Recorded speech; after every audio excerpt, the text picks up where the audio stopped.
సమాజంలో పేరుకుపోయిన అవినీతిని ప్రక్షాళన చేసేందుకు యువత రాజకీయాల్లోకి రావాలని తెలుగుదేశం అధినేత చంద్రబాబు నాయుడు పిలుపునిచ్చారు. మోహన్ బాబు జన్మదిన వేడుకల్లో ఆయన పాల్గొన్నారు. మోహన్ బాబు రాజకీయాల్లోకి వస్తే ఆహ్వానిస్తామని చెప్పారు. సినీ నటుడు మోహన్ బాబు జన్మదిన వేడుకలు, శ్రీ విద్యానికేతన్ వార్షికోత్సవాలు తిరుపతిలో ఘనంగా జరిగాయి. ఈ వేడుకలకు తెలుగుదేశం అధినేత చంద్రబాబు నాయుడు, సినీ దర్శకులు రాఘవేంద్రరావు, శ్రీను వైట్లతో పాటు పలువురు వ్యాపారవేత్తలు హాజరయ్యారు. రాజకీయాల ప్రక్షాళనకు యువతరం కదిలి రావాలని చంద్రబాబు పిలుపునిచ్చారు. మన దేశానికి సరైన నాయకత్వం ఉంటే అగ్రదేశాల జాబితాలో భారత్ చేరుతుందన్నారు.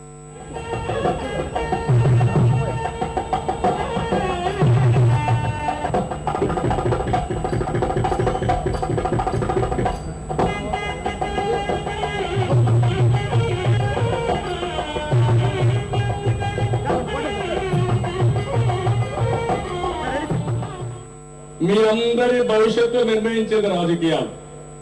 రాజకీయాల పట్ల యువత ఆసక్తి చూపించాలి. మీరు అర్థం చేసుకోవాలి. ఎవరేం చేస్తున్నారో అనలైజ్ చేయాలి. రాబోయే రోజుల్లో ఏ ప్రభుత్వం వస్తే ఎవరైతే ఈ రాష్ట్రాలు బాగుపడతాయి, దేశం బాగుపడుతుందో ఆలోచించుకోవాలి. విద్యార్థులు అడిగిన ప్రశ్నలకు చంద్రబాబు సమాధానం ఇచ్చారు. మోహన్ బాబు రాజకీయాల్లోకి వస్తే స్వాగతిస్తామన్నారు. దీనిపై మోహన్ బాబు స్పందించారు. ఆయన రాజకీయాలకు రావాలంటే ఆయన స్వాగతిస్తాను. మనం ఆయన ముందు పెట్టి అందరం కలిసి ముందుకు పోయి అన్ని విధాల రాజకీయాలు కానీ సమాజానికి మంచి చేయడం కానీ ఇవన్నీ జరుగుతాయి. ఎంతో ప్రేమగా పిలిచాడు. That is different matter. This not the వేదిక. కానీ ఎవరైనా నిజాన్ని నిర్భయంగా ఒప్పుకోవాలి.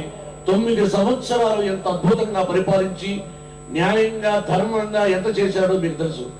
ఈ రోజు చెప్పినట్టుగా ఎంతమంది జైళ్లలో ఉన్నారో మీ అందరికీ తెలిసిందే. అటువంటి అవినీతికి పాల్పడకుండా క్రమశిక్షణతో తెలుగుదేశంలో ఒక కులానికి సంబంధించింది కాదు, అన్ని కులాలకు సంబంధించింది అని అన్నగారి సిద్ధాంతాన్ని తూచా తప్పకుండా పాటిస్తున్న వ్యక్తి నారా చంద్రబాబు నాయుడు గారు. వేడుకల్లో భాగంగా ఏర్పాటు చేసిన సాంస్కృతిక కార్యక్రమాలు అలరించాయి.